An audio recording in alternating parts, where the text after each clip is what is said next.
A war scythe is a kind of improvised pole weapon, similar to a fauchard, usually created from standard scythes. The blade of the scythe is rotated so as to extend upright from the pole, thus forming an infantry weapon more practical both in offensive actions against enemy infantry and as a defensive measure against enemy cavalry. The scythe and pitchfork, farming tools, have frequently been used as a weapon by those who couldn't afford or didn't have access to more expensive weapons such as pikes, swords, or later, guns.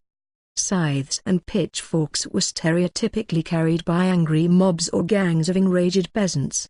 The process usually involved reforging the blade of a scythe at a 90-degree angle, strengthening the joint between the blade and the shaft with an additional metal pipe or bolts and reinforcing the shaft to better protect it against cuts from enemy blades. At times, instead of a scythe blade, a blade from a hand-operated chaff cutter was used. War scythes were a popular weapon of choice and opportunity of many peasant uprisings throughout history.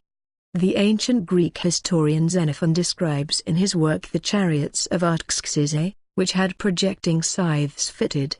Later, Janziska's Hussite warriors, recruited mostly from peasantry, used modified scythes. Called originally Kusar, scythe and later Sudlice, it doubled as both a stabbing and cutting weapon, developing later into the Usat Sudlice Bohemian ear spoon, more suitable for combat thanks to side spikes. Acting as end stops, it did not penetrate too deep, and so was easier to draw from fallen foes. War scythes were widely used by Polish and Lithuanian peasants during revolts in the 18th and 19th centuries. Polish peasants used war scythes during the 17th century Swedish invasion, the Deluge. In the 1685 Battle of Sedgemoor, James Scott, 1st Duke of Monmouth, fielded a 5,000-strong peasant unit armed with war scythes.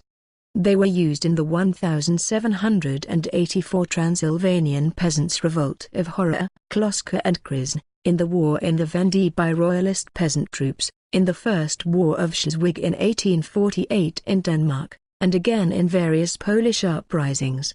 The Kosciuszko uprising in 1794 and the Battle of Raclaw-Ice, in which scythe-wielders successfully charged and captured Russian artillery.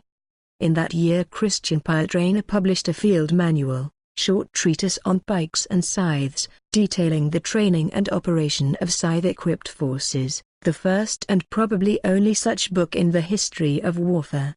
War scythes were later used in the November Uprising in 1831, January Uprising in 1863, and Silesian Uprising in 1921. The description of a fighting unit as scythemen was used in Poland as late as 1939. However, the Gdynia Kozienicy were armed with hunting guns rather than scythes. As a pole weapon, the war scythe is characterized by long range and powerful force, due to leverage. There are documented instances where a scythe cut through a metal helmet. They could be used, depending on construction and tactics, to make slashing or stabbing attacks, and with their uncommon appearance and considerable strength could have a psychological impact on an unprepared enemy. However, like most pole weapons, their disadvantages were weight, which could quickly exhaust the user, and slow speed.